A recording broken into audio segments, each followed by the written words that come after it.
Alors, rebonjour à toutes et à tous. Bienvenue à celles et ceux qui peut-être se joignent maintenant à nous. Nous en sommes à la deuxième partie de notre événement. Un bienvenue tout particulier à ceux qui nous arrivent là, malgré l'heure tardive, sans doute d'Afrique ou d'Europe ou encore d'Asie Pacifique, là où plutôt nous sommes au tout début de la matinée, voire même encore un peu en pleine nuit pour ce qui est de Séoul. Nous aurons une collègue de Séoul un petit peu plus tard avec nous cet après-midi. Alors, merci d'être là. Je vais maintenant céder la parole à notre animatrice qui est avec nous pour cet après-midi. Alors, il s'agit de Madame Kate Taylor, qui est journaliste, critique et romancière primée de Toronto. Elle est depuis longtemps rédactrice à la section art du Globe and Mail et où elle occupe actuellement le poste de critique d'art visuel. Elle écrit également sur le cinéma et la politique et elle est l'auteure de plusieurs romans primés. So, Kate, thank you for being with us. The floor is yours. La parole est à vous. Merci Véronique et bonjour à tous. Très contente de me joindre à vous. I am going to move into English now. I'll do my moderation in English. Donc, je vais maintenant passer en anglais. Je vais être beaucoup plus fluide en anglais qu'en français. Donc, nous allons passer à notre troisième table ronde. Nous allons parler des contenus nationaux et nous allons aussi parler des contenus législatifs en premier sur le continent africain et ensuite en Amérique latine. Nous avons trois intervenants d'Afrique et d'Amérique latine. Donc, premièrement, je vais lire leur bio. Si vous voulez leur biographie complète, elle est sur notre site web. Donc, chacun des intervenants aura 8 minutes pour nous expliquer leur situation dans leur pays respectif. Et ensuite, il y aura une période de questions qui durera 10 minutes. Donc, notre premier intervenant, c'est Ojama Okai. Elle travaille au Niger. Et ensuite, nous avons Violet Maya, qui est gestionnaire de projet pour la musique en Afrique. Ensuite, Kojo Syrianic Nosoglo, qui travaille sur la culture, la diversité des cultures en Afrique. On a d'Amérique latine, Anna Bisben, qui est de l'Université nationale de Saint-Martin et l'Université de Buenos Aires en Argentine. Et nous avons Lucien Carreras, qui est réalisateur, producteur et qui nous provient du Mexique. Donc, voilà nos 5 panélistes. Nous allons débuter avec Ojama. Donc, allez-y, la parole est à vous.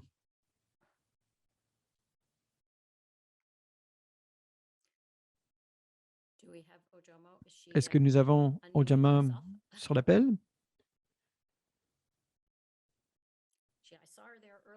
Je l'ai vue plus tôt. Je ne la vois pas.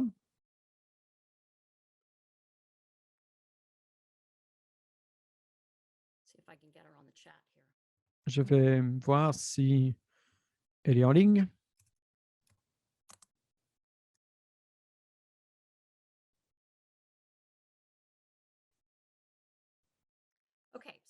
D'accord. Donc, on va passer à Violette Maila. Je crois qu'elle est là. Oui, elle est là, je la vois à l'écran. Donc, je vais ouvrir votre micro. Vous pouvez débuter votre présentation.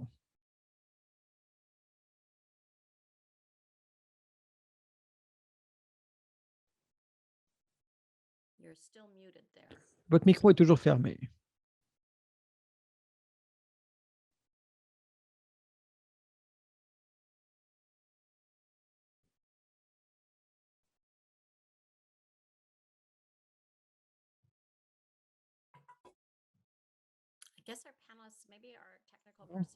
Je crois qu'il y a peut-être un petit problème technique.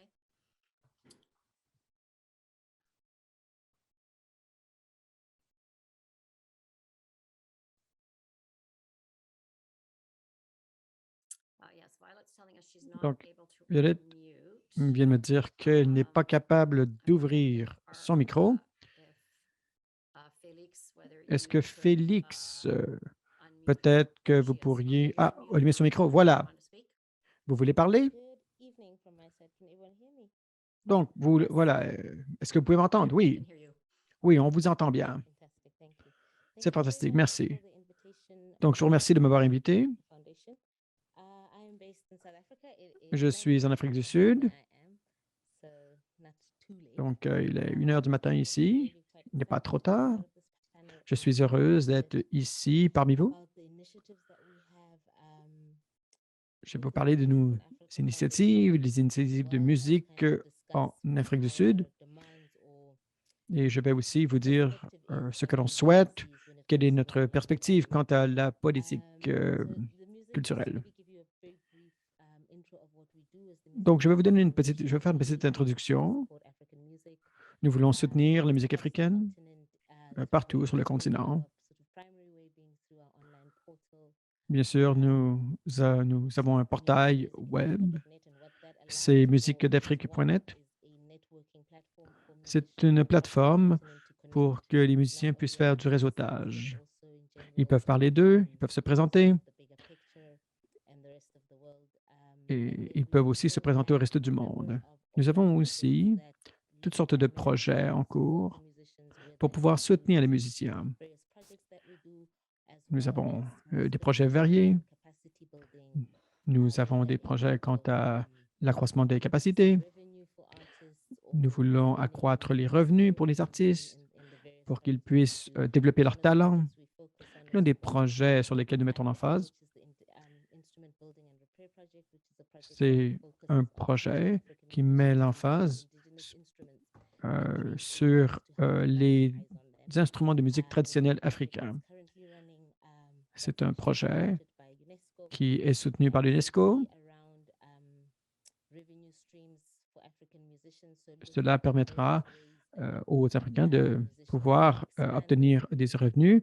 Ainsi, les artistes auront plus de sources de revenus.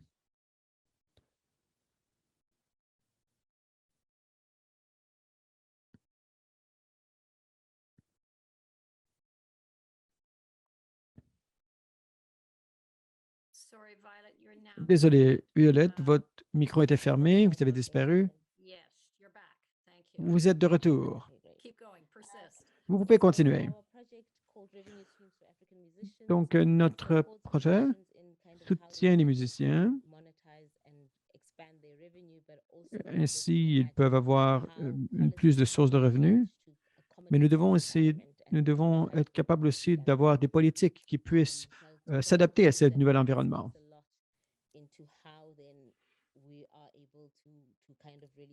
Ainsi, nous serons capables de voir comment nous allons réfléchir sur toutes les politiques et comment tout cela peut s'amarrer avec l'espace numérique. Nous avions des plans, nous voulions faire le lancement d'une plateforme numérique et on voulait être capable de faire une analyse, de voir quelles sont toutes les sources de revenus. Il y a toutes sortes de formations et d'ateliers qui sont fournis partout au pays et nous devons développer des outils pour que les artistes puissent utiliser. Et il y a beaucoup d'émergences en ligne. Il y a des façons de partager l'information. Mais dans le secteur de l'industrie musicale, nous avons développé un programme et ce que nous voulons, c'est nous avons un projet qui s'appelle Music in Africa Live.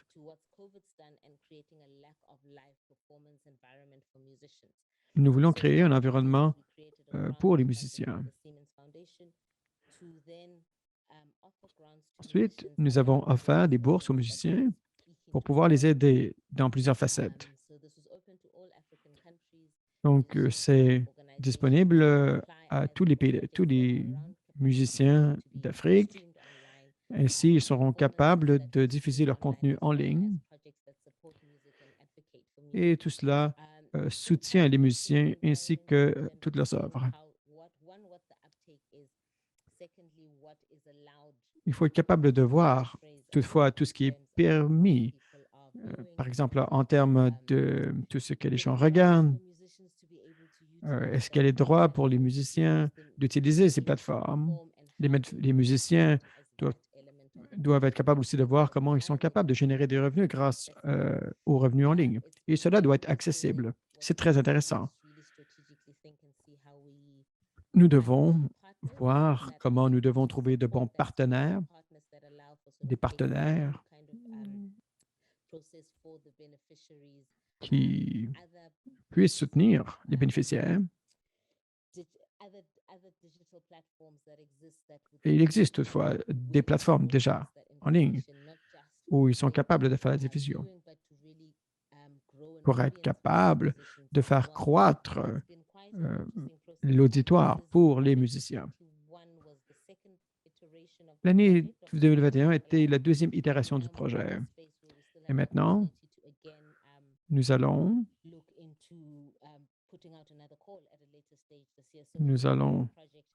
continuer à faire grandir le projet. Je crois que pour nous, il est très important d'être réaliste.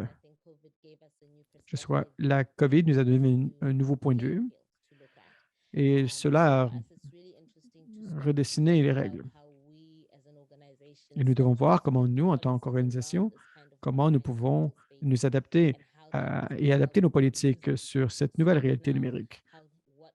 Nous devons voir comment les plateformes en ligne qui existent ont permis aux artistes de générer des revenus. Nous devons être capables de voir comment nous pouvons influencer les politiques à venir, comment nous pouvons créer des idées, des concepts et des stratégies. Et nous aurons ainsi une influence fondamentale dans les politiques, non seulement en Afrique du Sud, mais partout sur le continent. Donc, je vais m'arrêter ici. Donc voilà, si vous avez des questions, allons-y. Et je donne la parole maintenant à Kate. Merci, Violette. Vous avez une présentation qui était condensée, rapide, mais très bonne. Vous nous avez expliqué ce qui se passe en Afrique du Sud. Donc, on va attendre à la fin pour la période de questions. Maintenant, j'espère maintenant que nous allons avoir Ojama Ochai.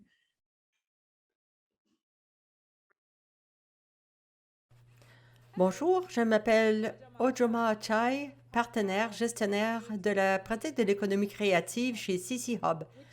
Il s'agit d'une entreprise à l'échelle de l'Afrique qui s'intéresse à la simulation de l'innovation et des applications de technologie dans l'économie créative en Afrique. Nous le faisons par le biais de diverses activités, notamment des activités de développement de l'écosystème, des rencontres, des événements de mise en réseau, et nous menons également des recherches sur les tendances en matière de technologie, surtout et liées à l'économie créative.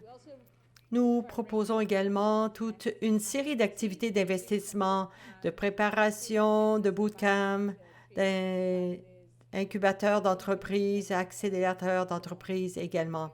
Et finalement, nous investissons dans des entreprises qui utilisent la technologie pour tirer davantage valeur des activités des économies créatives du continent et pour combler les lacunes de l'industrie en utilisant diverses technologies émergentes comme l'intelligence artificielle, le chaîne de blocs. Je réalise cette vidéo pour partager les réflexions que j'avais l'intention de partager le 27 janvier à l'événement axé sur les expressions culturelles et les diversités d'expressions culturelles dans l'environnement numérique. Et je me penche sur la législation relative aux contenus locaux en me concentrant sur deux pays d'Afrique, le Nigeria et l'Afrique du Sud.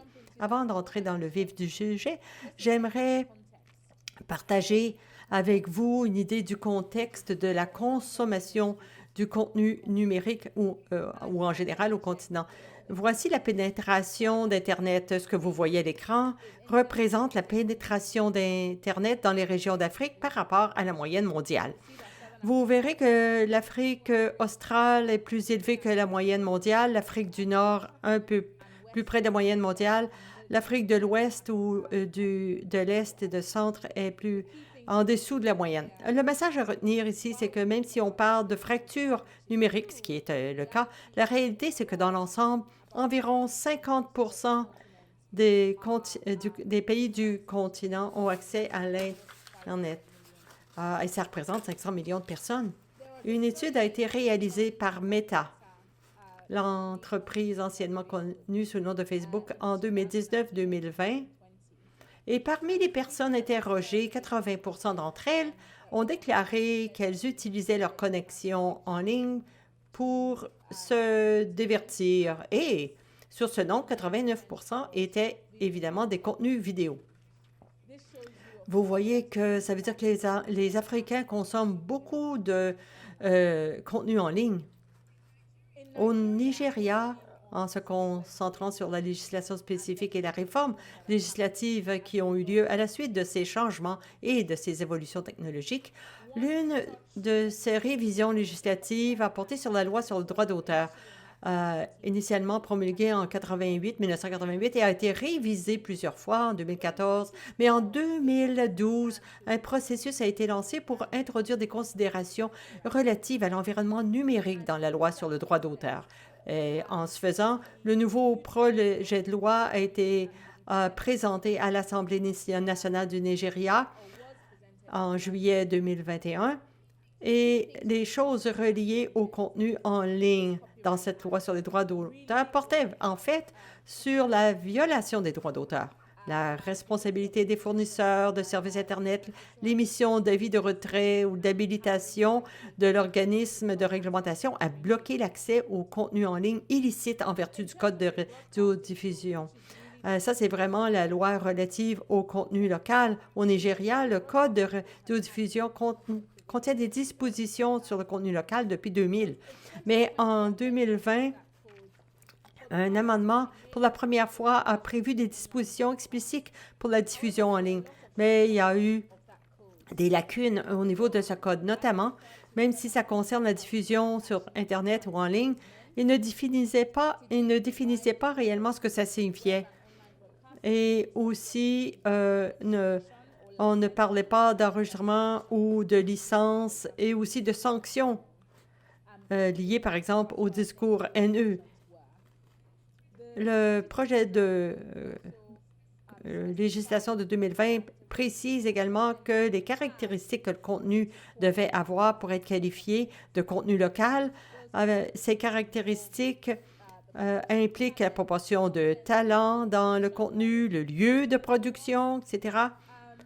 Le fait que c'était vraiment heureux comme évolution et il tient en compte l'évolution et la diffusion. Il y a eu beaucoup de critiques ou de plaintes à la suite de ces projets de loi parce que d'abord, il y avait des informations contradictoires sur la validité du document.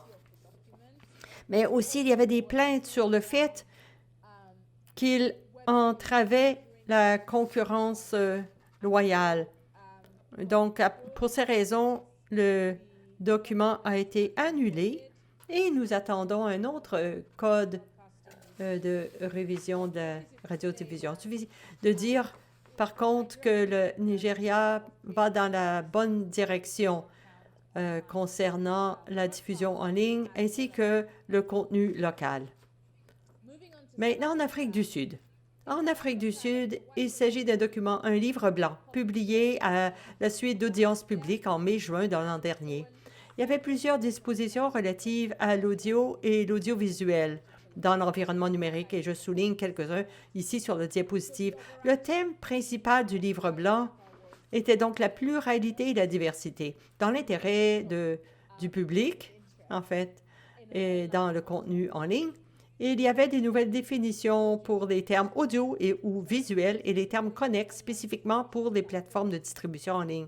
Une nouvelle disposition aussi qui prévoit que les plateformes de partage vidéo sont soumises à des licences et aussi à des sanctions, par exemple autour des discours haineux comme au Nigeria. Il y a aussi une extension du quota de contenu pour les plateformes en ligne. Jusqu'à 30% du catalogue de vidéos devait être sud-africain pour être contenu local.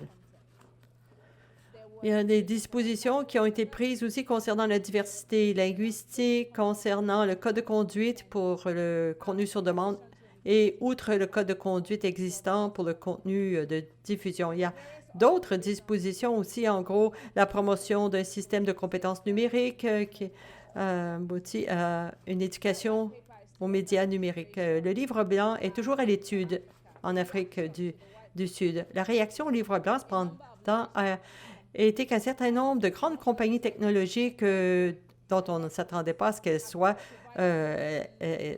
en réaction, comme Facebook, Netflix, ont fourni des présentations écrites, des préoccupations, des recommandations par rapport à ce livre blanc. Des organisations locales ont également fait la même chose. L'Association nationale des radiodiffuseurs et d'autres ont également fourni des commentaires écrits sur le livre blanc. Et les thèmes clés aussi de ces commentaires concernaient la protection des institutions de diffusion traditionnelles et la concurrence équitable entre les définitions et les diffuseurs en ligne et les traditionnels autour de la diffusion linéaire et non linéaire. Et si le contenu local était en fait la voie à suivre, avec certains des répondants qui disaient que les incitations étaient peut-être la meilleure approche pour stimuler le contenu local. En résumé, donc, nous constatons qu'un nombre croissant de pays africains envisagent de revoir leur législation relative à l'environnement numérique.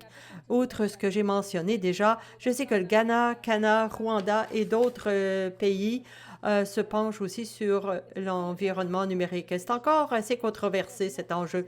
Et il n'y a pas aussi de résolution claire à ce niveau, mais j'ai le sentiment, à mesure que je faisais la recherche, qu'il serait bénéfique de disposer de cadres mondiaux pour faciliter le débat et le discours sur cette question. C'est donc ce que j'avais à partager avec vous. Si vous souhaitez communiquer avec moi, surtout n'hésitez pas. Je vous enverrai mon courriel ainsi que cet enregistrement pour que vous puissiez communiquer avec moi pour obtenir certaines sources ou simplement pour discuter, parler de l'intersection de la technologie et des industries en Afrique. Merci beaucoup. Donc, nous allons passer la parole à Kocho. Kocho, voulez-vous maintenant nous faire une présentation? Bonjour. Donc, je suis Kojo Moussouglo de la Coalition togolaise pour la diversité culturelle. Et je voudrais m'intéresser à la législation qui porte sur les données numériques en Afrique. Bon, donc, ces données numériques qui sont encore appelées des données personnelles. Donc, j'ai essayé de regarder le test du Bénin, du Sénégal, de la Côte d'Ivoire et du Togo notamment.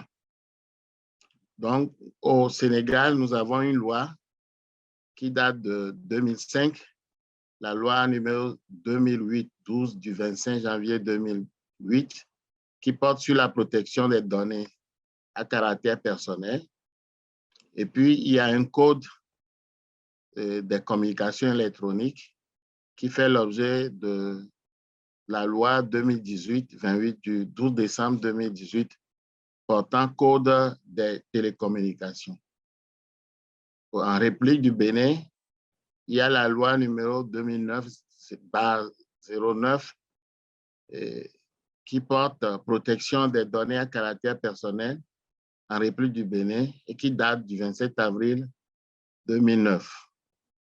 En Côte d'Ivoire, nous avons la loi 2013-543 du 30 juillet 2013 relative aux transactions électroniques. Et puis, il y a la loi togolaise qui est relativement plus récente aussi et qui porte également sur la protection des données personnelles. Bon, donc nous voyons que la législation en matière de protection des données personnelles dans l'espace francophone a aussi fait l'objet d'une réunion internationale qui s'est tenue en Côte d'Ivoire les 8 et 9 juillet 2019. Et cette réunion a été tenue par l'Assemblée parlementaire de la francophonie. Et ces résolutions sont consignées dans le rapport sur la législation de protection des données personnelles dans l'espace francophone. Donc, ce rapport a été établi sur la base des législations de la Suisse, de Monaco, de France, de Belgique, de la Roumanie, de la Hongrie, de la Catalogne, du Sénégal, du Bénin, du Canada et de Québec. Le rapport souligne que tous les pays qui ont répondu au questionnaire disposent d'une loi sur la protection des données et dans tous les cas mentionnés, la loi a été mise à jour récemment ou est en cours de mise à jour pour s'adapter à l'explosion de la diffusion des données personnelles liées à la numérisation de la société, à l'utilisation des réseaux sociaux, aux objets connectés ou à la numérisation de la médecine, tant pour la recherche scientifique que pour les dossiers de patients. Toutes ces législations suivent le même objectif que nous pouvons résumer par la loi suisse. Améliorer la transparence des traitements, améliorer le contrôle que les personnes peuvent exercer sur leurs données, préciser et étendre les obligations des responsables de traitement, renforcer les compétences et pouvoirs des autorités de protection des données, revoir et étendre les sanctions pénales. Le règlement général sur la protection des données RGPD du 27 avril 2016 a été introduit dans les pays membres de l'Union européenne, dans le même esprit.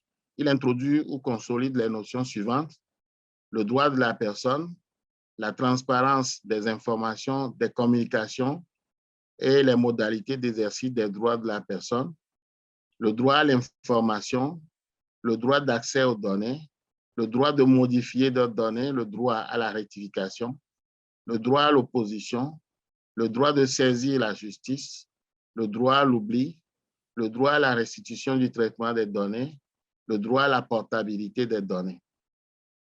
La portabilité des données a été introduite dans le RGPD, mais relevons que cette notion ne fait pas l'unanimité au sein des pays francophones. La Suisse, le Canada ou le Québec, notamment, ne l'ont pas prévu. On constate également une divergence entre pays membres sur la charge de la preuve qui incombe parfois aux citoyens, parfois à l'entité chargée du traitement des données. Par contre, la notion de consentement fait l'unanimité. Les usagers doivent donner leur accord, être informés de leurs données, de l'utilisation de leurs données. Même si, comme le relève le Canada, le principe est difficile, voire impossible à mettre en œuvre à l'heure des mégadonnées et des algorithmes. De nouvelles pistes doivent être explorées, comme la transparence des algorithmes. Enfin, notons qu'aucun État n'envisage de définir dans la loi une propriété des citoyens sur leurs propres données. Donc, comme on le voit, la plupart des législations partent du postulat que toute personne physique a le droit de s'opposer pour des motifs légitimes au traitement des données à caractère personnel la concernant. C'est pourquoi les lois se devaient d'apporter des précisions, à l'organisation, aux modalités de fonctionnement, ainsi qu'aux attributions des institutions de protection des données personnelles. 2. Au régime juridique applicable au traitement des données à caractère personnel. 3.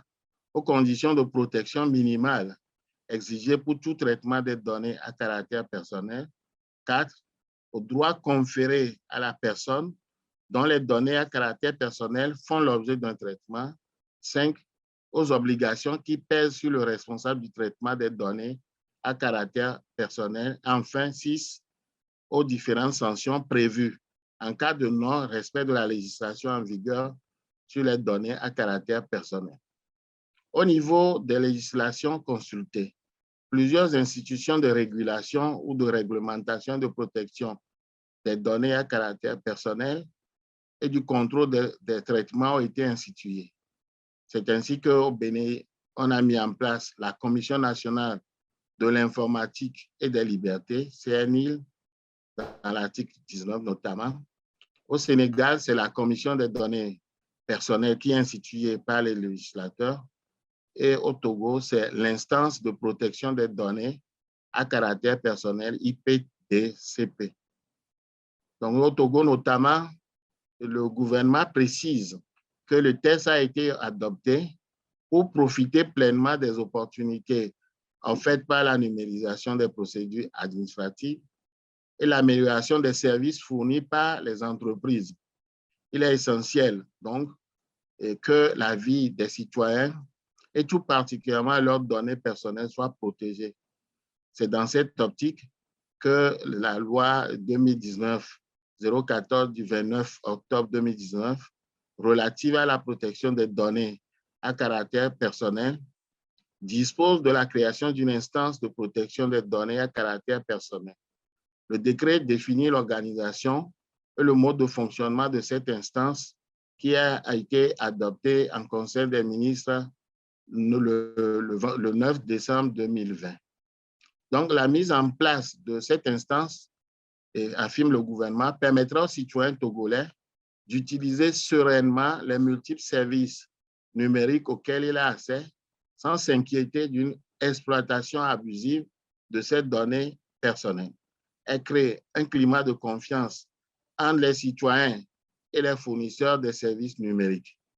En effet, les différents fournisseurs de services numériques recueillent et traitent un nombre toujours plus important de données pour pouvoir servir leurs clients. Donc, l'institution de régulation veille à ce que les traitements des données à caractère personnel soient effectués conformément aux dispositions présentes dans la loi sur la protection des données à caractère personnel. Elle protège le consommateur togolais et sa vie privée en lui assurant le contrôle sur ces données personnelles de la collecte jusqu'au traitement. Comme on le voit, la plupart des pays d'Afrique de l'Ouest francophones ont mis en place des mécanismes de protection des données personnelles pour renforcer notamment la cybersécurité et l'accès au contenu numérique. Il est intéressant de faire remarquer que chaque pays fait l'effort de conformer sa législation à des directives sous-régionales, notamment celle de la Communauté économique des États de l'Afrique de l'Ouest, CEDEAO, et de l'Union monétaire ouest-africaine, l'UEMOA. La CEDEAO regroupe 15 pays et l'UEMOA, 8 pays qui ont en commun le franc CFA en partage. Cependant, il faut relever qu'il y a beaucoup de chemin à parcourir pour mieux permettre aux citoyens, surtout aux créateurs, de bien jouir des œuvres artistiques et culturelles produites. Donc, il faut remarquer également qu'il y a une méfiance par rapport à la collecte des données, surtout qu'on a assisté dans certains pays comme le Togo au fait que des logiciels espions ont été introduits dans les ordinateurs et les téléphones portables des individus pour pouvoir les tracer. Donc, à partir de ce moment-là, les gens éprouvent une certaine méfiance, mais évidemment, comme la loi est contraignante, tout le monde se soumet à cette procédure. En outre, comme le souligne le rapport de l'Assemblée parlementaire de la francophonie, de nombreux domaines restent encore à explorer, comme l'intelligence artificielle, les transferts internationaux de données ou la transparence des algorithmes. Notons enfin que la question de l'encouragement du partage de données a été mal formulée. Kojo, je vais vous interrompre là. Oui, merci. Donc, je vous remercie, j'ai dit l'essentiel. Merci Kate et à très bientôt. Oui, oui, ben merci beaucoup pour ce mise à point sur ces lois. Et comme vous dites, il y a beaucoup de travail encore à faire. So we're going to try Ojama now before we leave Africa. Donc, avant de quitter l'Afrique, nous allons, Ojama, vous voulez peut-être ouvrir votre micro et peut-être que nous allons vous entendre. Est-ce que vous m'entendez? We can hear you. Oui, on vous entend. Try your camera, or you want to feel be safer just Est-ce que vous voulez essayer votre caméra ou qu'est-ce qui se passe? Je suis désolé. Je crois que je vais laisser ma caméra fermée. Je vais vous partager mon écran. Je pensais vous partager mon écran, mais je ne peux pas le faire actuellement parce que ma connexion Internet n'est pas très bonne. Je suis vraiment désolé. Donc, je vais vous parler de réformes législatives dans deux pays, le Niger et l'Afrique du Sud. Je vais vous dire comment on gère le contenu local. Je vais vous parler de la pénétration Internet. Ainsi, vous pourrez comprendre qu'est-ce qu'il y en est avec le contenu et l'auditoire. Donc, si je pouvais vous partager mon écran, je pourrais vous montrer qu'il y a l'utilisation d'Internet est de 62% et l'Afrique de l'Ouest est un peu plus bas que la moyenne internationale. On parle ici de 25%. Et surtout la population qui est connectée. Lorsqu'on regarde, par exemple, la connexion numérique, et dans le 80%, 89% disent qu'ils consomment de la vidéo en ligne. Donc, en termes de la consommation, bon, les gens regardent toutes sortes de contenus en ligne. Mais pour parler plus du Niger ainsi que de l'Afrique, je vais vous parler de législation changeante. Et ce que je voulais vous souligner, c'est la révision des droits d'auteur en Afrique. Elle a été établie en 1998, ou en 88 plutôt. Elle a été révisée 4 fois depuis. Et en 2012, il y a eu un processus qui a débuté pour pouvoir voir comment on peut s'adapter aux nouvelles réalités numériques. Il y a des provisions sur le contenu, il y a les responsabilités des fournisseurs Internet. Et cela inclut aussi la façon dont on peut régler les enjeux numériques.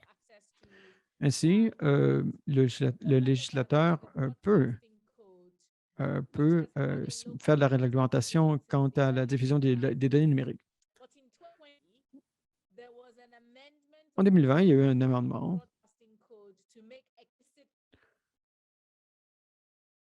Pardon, l'interprète s'excuse, la connexion coupe.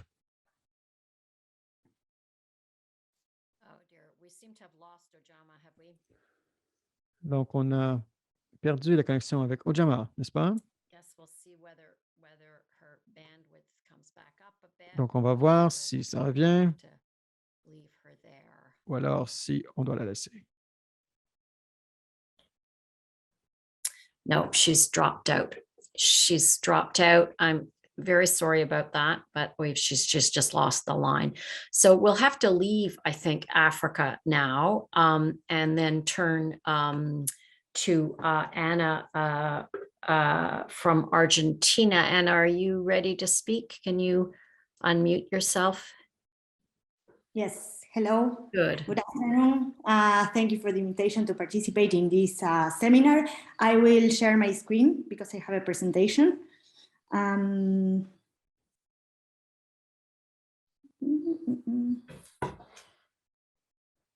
I can't mark.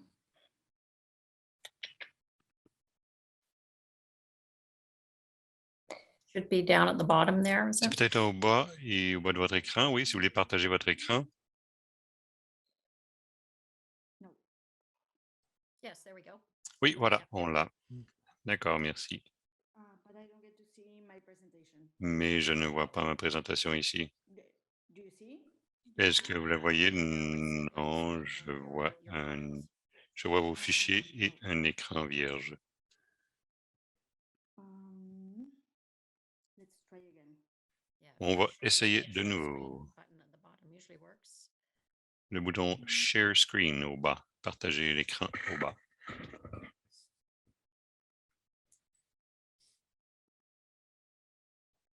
Okay. I can't find. Oh, désolé, je ne suis pas capable de trouver ma présentation.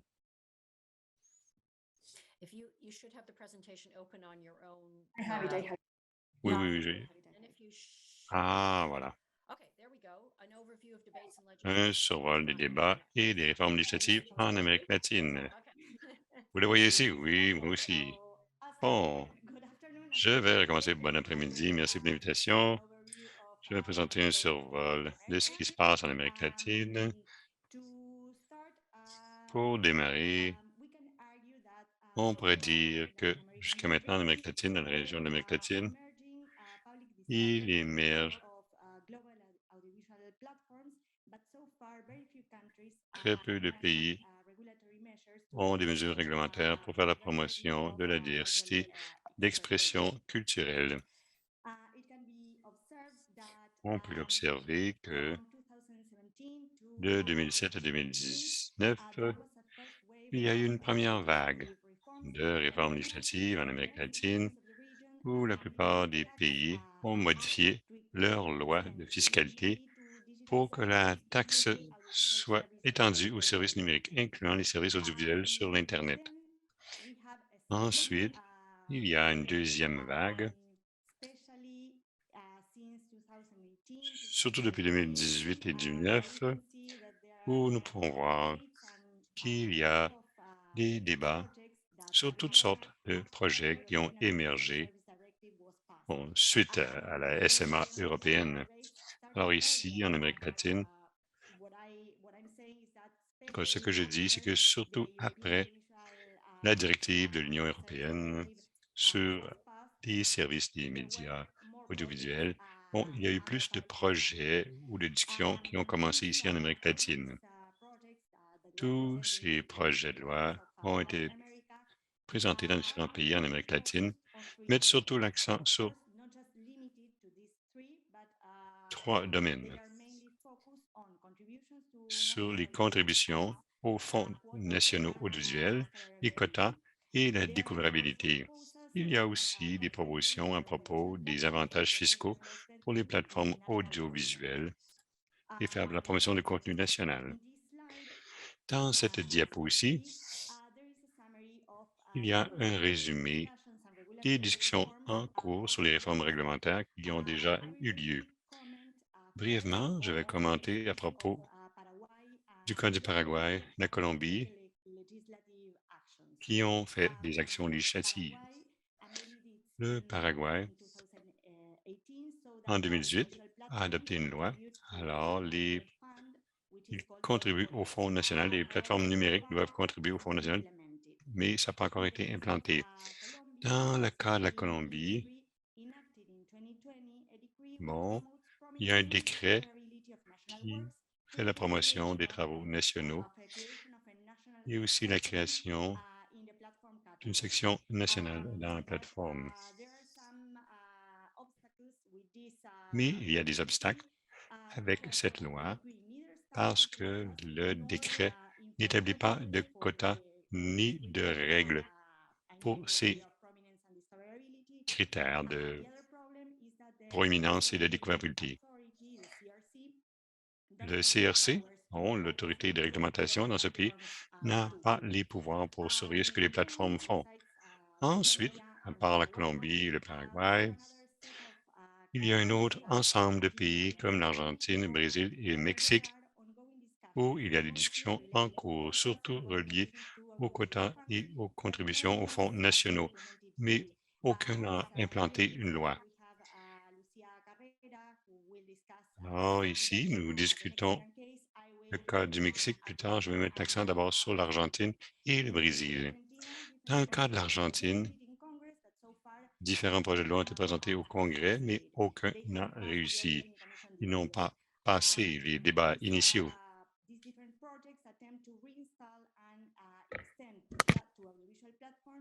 Alors,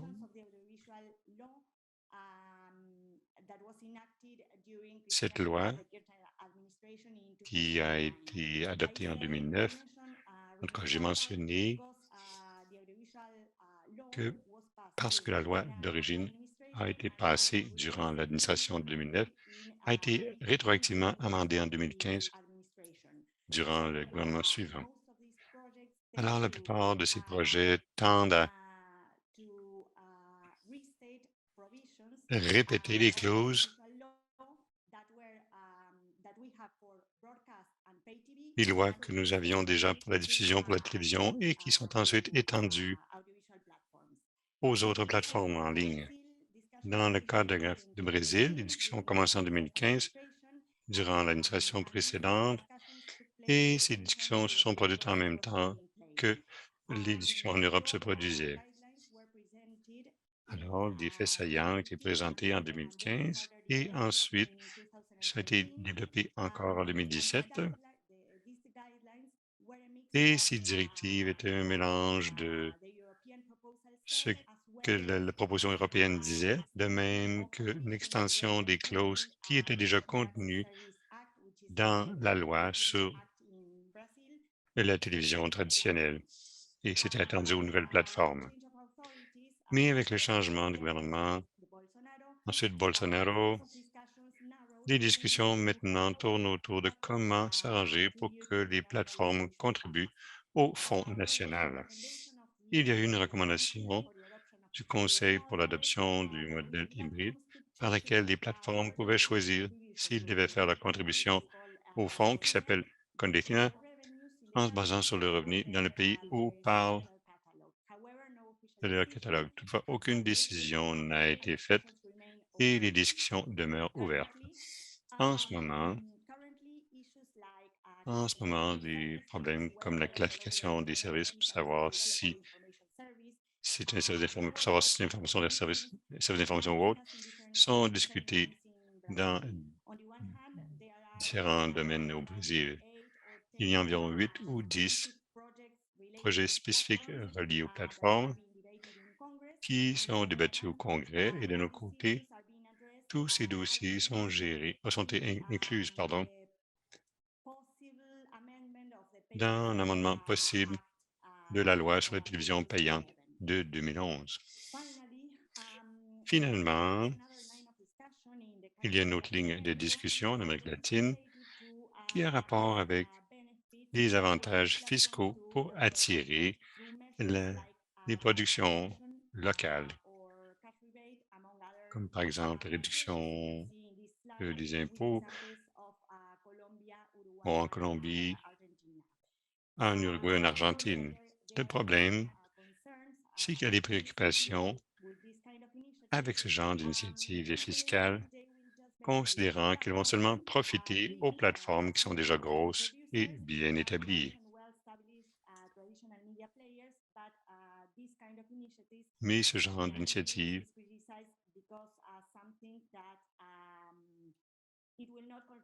ne feront pas la promotion de la production indépendante et locale.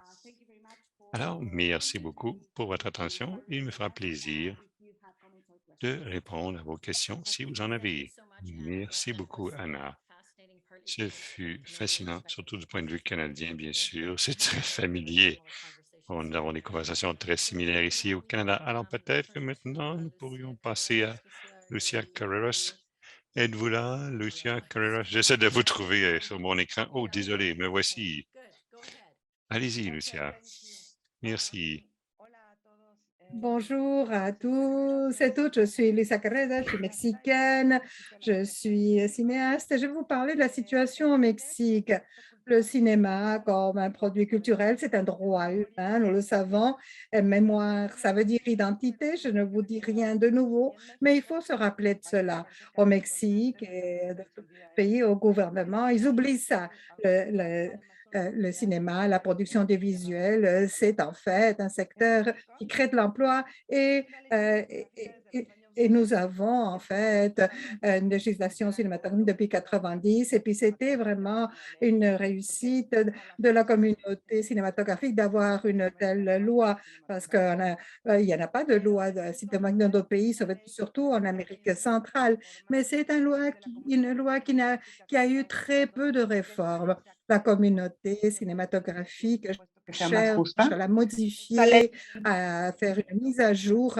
Mais bien sûr, on ne parle même pas encore de plateforme, encore. On veut une loi cinématographique de l'audiovisuel pour qu'on puisse intégrer des notions comme les plateformes. Comme Anna a bien dit, une des choses qu'on a réussi en termes de plateforme, c'est-à-dire d'imposer un impôt sur les plateformes. C'est le plus qu'on a réussi, en fait. Mais bien sûr, il y a eu un impôt, mais il y a eu aussi une augmentation des tarifs pour les usagers. Quant à la loi cinématographique, on lutte pour cela parce que il y a un manque de volonté politique au Mexique pour changer la loi. On en passe au Mexique à des gouvernements de droite, de gauche et de centre sans arriver à changer la loi. Il n'y a aucun intérêt à le faire.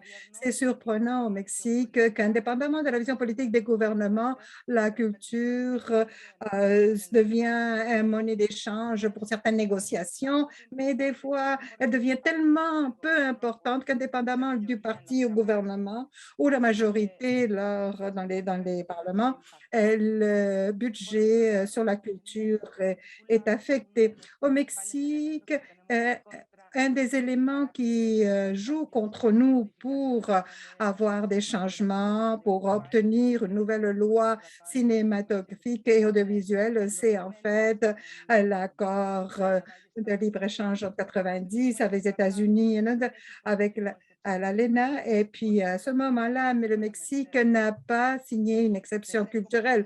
Donc, le cinéma est devenu comme un autre produit commercial. Et je me souviens quand on négociait ce traité avec le Canada et les États-Unis, et même maintenant, jusqu'à maintenant, malgré tous les efforts de la communauté cinématographique de négocier l'accord, aucun gouvernement, même le gouvernement de gauche maintenant, a eu la volonté de défendre cette exclusion.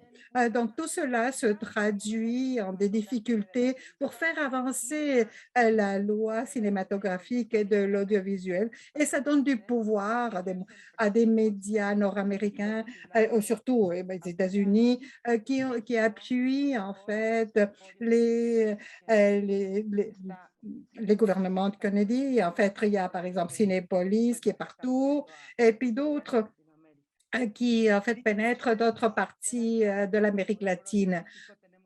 Donc, il est clair que la loi que nous avons est archaïque, qui ne voit pas en fait de conséquences de ce qui est en train de se faire et qui a très peu de respect de la loi nationale. Même en 2020, on a proposé d'éliminer certains aspects en fait, de certaines commissions sur la culture. Alors, à cause de cela, et puis la pandémie, la communauté cinématographique a commencé à bouger et voulait dialoguer pour trouver des mécanismes pour faire disparaître ces commissions, parce que sinon, on allait voir que toute la production au pays la production allait être en fait détruite, parce que bien sûr, sans financement, il est impossible de produire. Alors, la pandémie, ça nous donne la possibilité de nous réunir et de travailler à fond en 2020. L'Académie mexicaine des arts et des sciences cinématographiques a fait une convocation de différents secteurs de la communauté cinématographique de travailler sur ces aspects parce qu'on ne voulait pas que, en fait, ces commissions disparaissent, parce que ces commissions nous aidaient à pouvoir produire. Donc, et on a proposé un autre mécanisme de subvention qui avant était en fait le rôle des anciennes commissions. Mais comme conséquence de cette conséquence particulière qui a fait que, en fait, ces commissions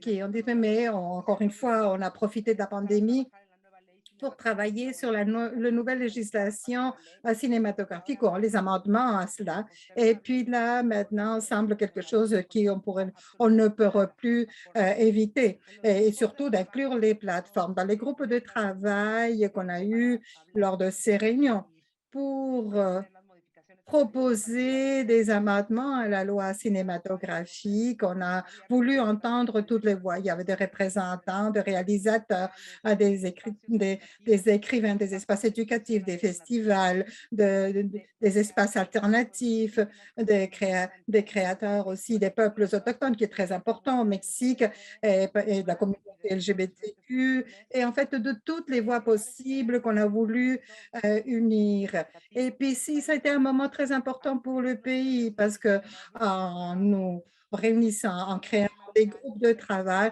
il y a différentes sociétés qui se sont constituées de façon légale. Et puis, bon, il y a par exemple les écrivaines des thèmes cinématographiques. Je suis présidente de cela, et on travaille au niveau de droit de l'auteur en termes de relations avec les plateformes. Mais si on revient à la loi cinématographique, ce qu'on propose, c'est que tous les groupes, on veut que dans cette proposition, on ait notre point de départ de cette vision de la loi. Nous voulions garantir les droits culturels de tous les créateurs et créatrices, et un espace équitable dans les plateformes. Et puis, en fait, c'est ce dont parlait Anna au niveau des quotas, et qu'à partir de la loi, on voulait établir une production inclusive et de diversité, pas seulement au niveau de contenu, mais aussi en termes des voix qu'on a fait entendre par ces contenus, et bien sûr de protéger tout le financement de l'État, parce que ça, c'est un point très important de les films sont financés à partir des fonds publics de l'État, et les plateformes l'achètent comme contenu original. Ils enlèvent donc les droits patrimoniaux et les droits d'auteur des œuvres. Donc, qu'est-ce qui se passe? En fait, c'est que l'État devient une maquiladora ou une zone franche pour ce type de production. L'année dernière, on a une idée forte et on a réussi qu'il y a certaines modifications dans les lois de cinéma, et l'Institut national de cinématographie avec différents studios comme le studio de Churubusco et d'autres écoles de cinéma au Mexique. Et autour de cette loi, on a fait une discussion avec toute la communauté cinématographique pour réunir les voix de tous et de toutes. Alors, l'idée, c'était d'avoir une proposition de Dieu qui venait de tous les fronts, et que celle-ci doit être présentée aux différentes chambres législatives comme une proposition commune à partir de la présidence, en fait. Et en fait, ce n'est pas une proposition parfaite, mais nous pensons que c'est un progrès parce que tient en compte des voix, une voix d'inclusion, de diversité, et qui inclut l'audiovisuel aussi comme un droit. Ce n'est pas une loi qui est protectionniste parce que nous ne le voulons pas, mais qui veut respecter les droits dans le domaine cinématographique et audiovisuel. Cette loi est en débat dans les camarades, parce que là maintenant, il y a une proposition sur la loi sur l'énergie qui est prioritaire, bien sûr. Et donc, c'est pour ça que les deux chambres sont très occupées au débat sur cette loi. Et donc, bien sûr, la loi sur la cinématographie est restée un peu en arrière. On espère avoir un cadre juridique moderne qui permette la production cinématographique audiovisuelle et qu'il y ait des espaces justes, qu'il n'y ait pas une concurrence injuste et que tous les créateurs et créatrices puissent avoir un espace digne dans lequel travailler. Alors voilà, en fait, j'ai brossé un panorama rapide de ce qui se passe maintenant au Mexique à ce sujet. Lucia, thank you so much. That was great. That was very interesting. Merci beaucoup. C'est très intéressant d'entendre. Merveilleux de voir votre passion et bien sûr certaines histoires qu'on connaît bien ici déjà au Canada, surtout les défis pour s'arranger que les voix alternatives se fassent entendre lorsque c'est un système dominé par les services de streaming à l'extérieur du pays. Alors maintenant, on va passer aux questions. Il y a deux façons de poser des questions à nos panélistes. Primo, vous pouvez les mettre dans l'onglet Q&A ou questions et réponses. Mettez-les pas dans le chat si possible, mettez-les pas dans le clavardage, mais dans l'onglet questions et réponses ou Q&A. Mais si vous voulez parler, vous pouvez lever votre main et on va vous passer le droit de parole. Si vous cliquez l'icône « Levez la main » ou « Raise hand » au bas de votre écran Zoom, je pense que notre technicien pourra vous enlever la sourdine pour que vous puissiez parler. Alors, vous pouvez maintenant poser vos questions à ce panel très international qui nous a donné un point de vue très intéressant pour le continent africain et l'Amérique latine. Je vais maintenant ouvrir. Bon, alors, il y a une question ici. Ça, c'est... Okay, sorry. Before I read it, I have to turn off my interpretations. Il faut que je ferme mon interprétation pour que je ne m'entende pas parler. Bon, alors. Le Mondiculte 2022 au Mexique en septembre prochain peut-il constituer une tribune pour les enjeux cinématographiques et médias au Mexique? So that's a question. Ça, c'est une... Oh, Viola voudrait y répondre. Alors, Violette, veux-tu enlever ta sourdine? Et Lucie a aussi des choses à dire. Oh, je m'excuse, c'était une erreur de ma part. OK. Eh bien, Lucia, si ta question a été traduite en espagnol, peux-tu y répondre? Je pensais que vous alliez le faire en direct. Alors, en anglais. The Mondiaculte in 2020. Mondiaculte en 2022 au Mexique au septembre prochain. Et est-ce que ça pourrait être un forum pour discuter de ces dossiers, autant pour le cinéma que les médias? Non, je n'ai pas compris parce que c'est en français. C'est une conférence, je pense. Mondiaculte 2022, MONDIACULT. Honnêtement, je ne suis pas au courant. N'importe quel espace de dialogue, c'est bon, là, mais je pense qu'en ce moment, au Mexique, le plus grand espace de dialogue, c'est ce gouvernement-ci. Bon, les chambres législatives dans le Parlement ouvert. Alors, nous essayons de continuer en tant que communauté pour aller au Parlement, pour parler avec les législateurs, parce que manifestement, ils ne comprennent rien. Alors, c'est très important pour nous de les faire comprendre de quoi nous parlons. On a fait beaucoup de travail en 2020, mais je pense que la discussion en ce moment est à ce niveau-là. Manifestement, on a mis ce sujet. Non, on en parle partout où on passe. C'est très important. Mais c'est épeurant lorsque vous êtes dans cet espace et tout le monde parle des mêmes genres de choses. Comme, bon, nous, on se bat contre les mêmes ennemis. Alors, c'est très important. Récemment, j'étais dans la péninsule. Bon, c'est quelque chose en Argentine avec plusieurs écrivains d'Amérique latine qui disaient qu'on devrait faire quelque chose avec de plus régional pour traiter ces problèmes. Oh, désolé, Madame Taylor vient de couper.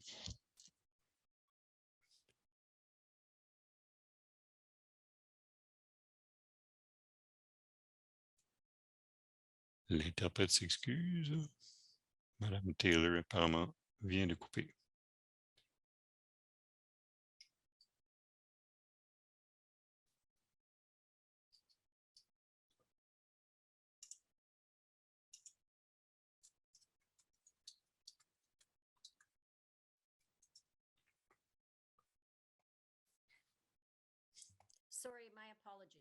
Oh, désolé, je m'excuse. On semble être attaqué par la haute technologie aujourd'hui. Bon, je suis à Toronto, je devrais avoir une bonne connexion Internet, en tout cas, on croirait, mais j'étais pour dire que la conférence dont on parle, c'est la conférence internationale de l'UNESCO qui s'appelle Mondial Culte, qui va se produire au Mexique. Oui, je viens de le voir. Oui, c'est un endroit important pour en parler de ces dossiers. Bon, comme vous le disiez, bon, il y a toutes sortes de choses importantes, mais ce genre de réunion-là, on commence à reconnaître, moi, tout le monde a le même genre de problème aussi. Ce n'est pas du tout limité au Mexique ou au Canada.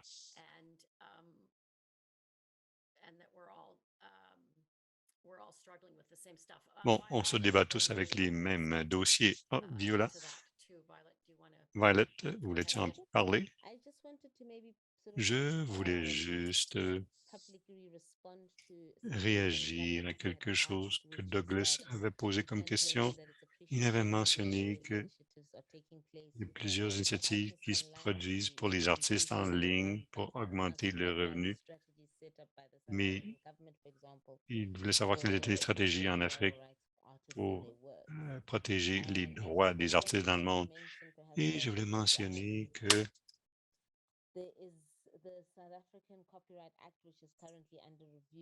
en ce moment,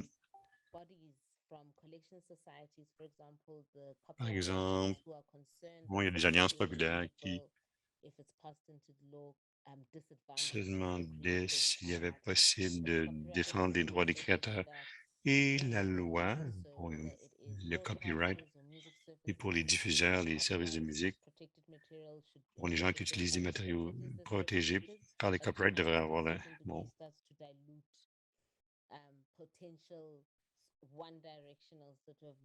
Bon, ils essaient de lutter contre cette unidirectionnalité des revenus actuels.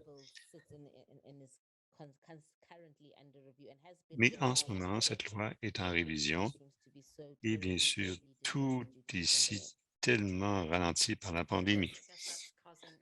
Oui, ceci cause un problème avec tout le monde dans cette discussion. Les choses se font repousser et certainement, on le voit au Canada où certaines des discussions législatives et les initiatives sont retardées par la pandémie. Alors, y a-t-il d'autres questions? Sinon, on va prendre une brève pause.